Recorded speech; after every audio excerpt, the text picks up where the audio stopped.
Hi hello नमस्कार श्री स्वामी समर्थ. आज आमच्या आहोंनी केली होती फरमाईश की आळूची वडे बनव. मग काय स्वतःच पाने काढून आणून दिले. आई रानातून आल्या होत्या, मग त्यांना चहा वगैरे दिला.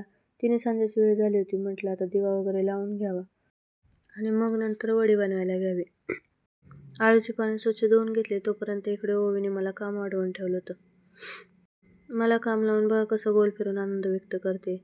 इकडे लसूण, चिंच आणि तीळ घेतले, ते मिक्सरमध्ये बारीक वाटून घेतले. पिठामध्ये ते सगळं घालून घ्यायचे आणि वरून हळद आणि चवीपुरते मीठ घालायचे. पाणी घालून ते सगळे एकजीव करून घ्यायचे. पान उलट्या साईडने घेऊन त्याला सगळीकडून पीठ लावून घ्यायचे. तुमच्या आवडीप्रमाणे तुम्हाला किती लेअरचा रोल पाहिजे त्याप्रमाणे तुम्ही पानं लावू शकता. आवडीच्या माणसाने सांगितलेले कामं करण्यात काही वेगळाच आनंद असतो, खरं आहे ना? इथे मी 4 पाने एकावर एक लावून त्याचा रोल करून घेतलाय. रोलला मी वरून सुद्धा थोडंसं पीठ लावून घेतलंय, कारण वरून तीळ टाकले तर त्याला चिकटले पाहिजेत म्हणून. चाळणीला अगोदर तेल लावून घ्यायचे, जेणेकरून आपला रोल ठेवला तर तो खाली चिकटणार नाही. याप्रमाणे एक एक करून सगळे रोल बनवून घ्यायचेत.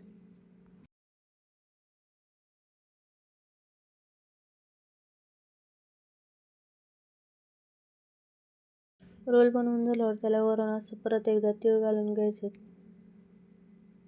नंतर गॅसवरती पाणी ठेवून त्यावरती चाळण ठेवायचे आणि वडे 25 ते 30 मिनिटं उकडून द्यायचे. चाकूच्या साहाय्याने तुम्ही चेक करू शकता वडे शिजले की नाही. आपली वडे शिजून तयार आहे. ती थोडा वेळ थंड करण्यासाठी ठेवून देऊया आणि नंतर त्याची कट करून घेऊया.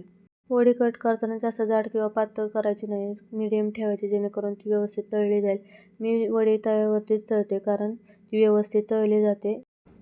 व्हिडिओ आवडल्यास लाईक, कमेंट आणि चॅनलला सबस्क्राईब करायला विसरू नका. Okay bye.